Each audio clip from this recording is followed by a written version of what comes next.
Hey guys, Lord Naren White here, the Holy Ghost, the one true God.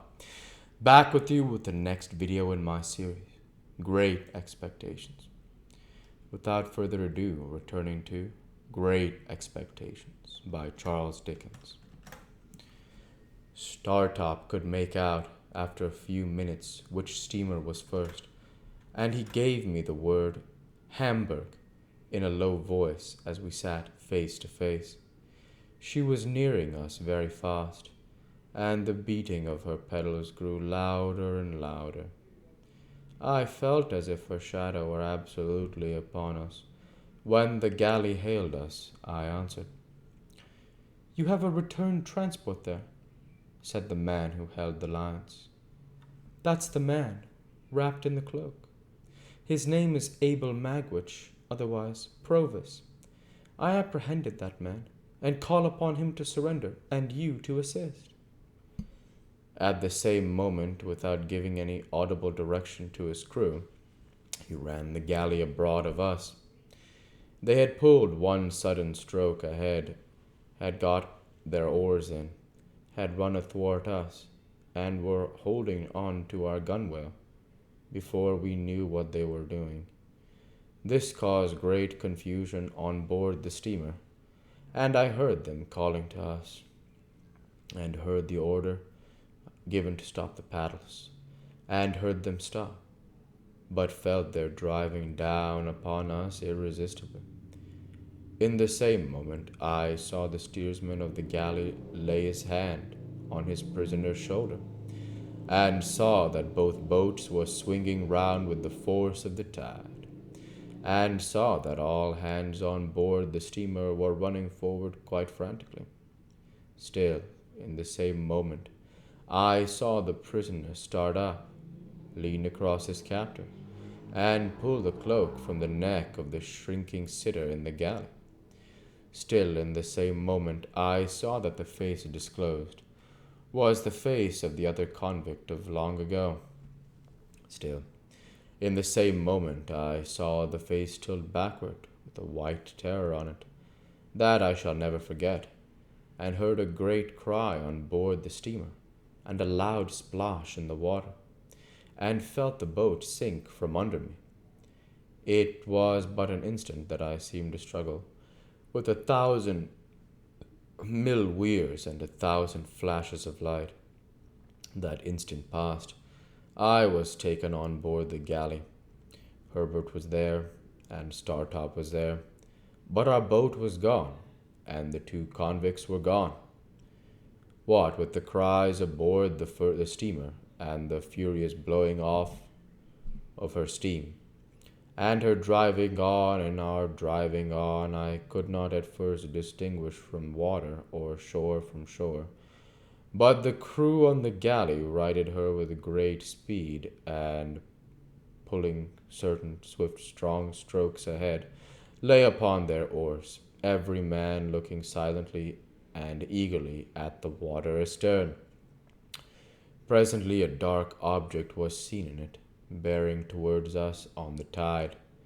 No man spoke, but the steersman held up his hand, and all softly backed water, and kept the boat straight and true before it. As it came near, I saw it to be Magwitch, swimming, but not swimming freely. He was taken on board and instantly manacled at the wrists and ankles. The galley was kept steady, and the silent, eager lookout at the water was resumed. But the Rotterdam steamer now came up, and apparently not understanding what had happened, came on at speed. By the time she hailed us and stopped, both steamers were drifting away from us, and we were rising and falling in a troubled wake of water. The lookout was kept long after it was still again, and the two steamers were gone, but everybody knew that it was hopeless now. At length we gave it up, and pulled under the shore towards the tavern we had lately left, where we were received with no little surprise. Here I was able to get some comforts for Magwitch, Provis no longer, who had received some very severe injury in the chest and a deep cut in the head. He told me that he believed himself to have gone under the keel of the steamer and to have been struck on the head in rising. The injury to his chest, which rendered his breathing extremely painful, he thought he had received against the side of the galley. He added that he did not pretend to say what he might or might not have done to Compeyson, but that in the moment of his laying his hand on his cloak to identify him, that villain had staggered up and staggered back, and they had both gone overboard together. The sudden wrenching of him, Magwitch, out of our boat, and the endeavor of his captor to keep him in it, had capsized us. He told me in a whisper that they had gone down, fiercely locked in each other's arms, and that there had been a struggle under water, and that he disengaged himself, struck out, and swum away. I never had any reason to doubt the exact truth of what he told me. He thus told me. The officer who steered the galley gave the same account of their going overboard. When I asked this officer's permission to change the prisoner's wet clothes by purchasing any spare garments I could get at the public house, he gave it readily, merely observing that he must take charge of everything his prisoner had about him. So the pocket-book which had once been in my hands passed to the officers. He further gave me leave to accompany the prisoner to London, but declined to accord the grace of my two friends. The jack at the ship was instructed where the drowned man had gone down, and undertook to search for the body in the places where it was likeliest to come ashore. His interest in its recovery seemed to me to be much heightened when he heard that it had stockings on. Probably it took about a dozen drowned men to fit him out completely, and that may have been the reason why the different articles of his dress were in various states of decay. We remained at the public house until the tide turned, and then Magwitch was carried down to the galley and put on board. Herbert and Startop were to get to London by land as soon as they could.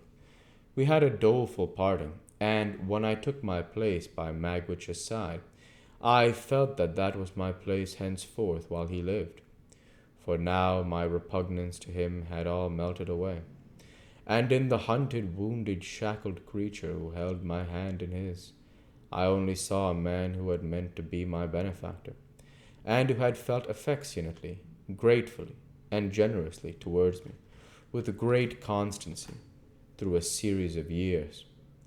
I only saw him in a much better man than I had been to Joe.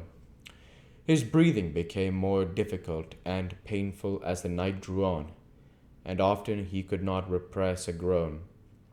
I tried to rest him on the arm I could use in any easy position, but it was dreadful to think that I could not be sorry at heart for being badly hurt. It was unquestionably best that he should die, that there were still living people enough who were able and willing to identify him. I could not doubt that he would be leniently treated. I could not hope. He who had been presented in the worst light at his trial, who had been since broken prison, and had been tried again, who had returned from transportation under a life sentence, and who had occasioned the death of the man who was the cause of his arrests. As we returned towards the setting sun we had yesterday left behind us, and as the stream of our hopes seemed all running back, I told him how grieved I was to think that he had come home for my sake. "Dear boy," he answered, "I'm quite content to take my chance.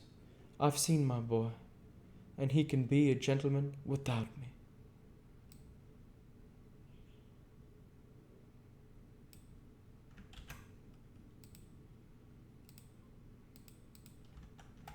We'll go ahead and stop there for this week.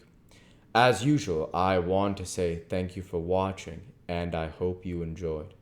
Please like, comment, and subscribe, as it greatly helps the channel. Light be with you all. Take care. And thanks again.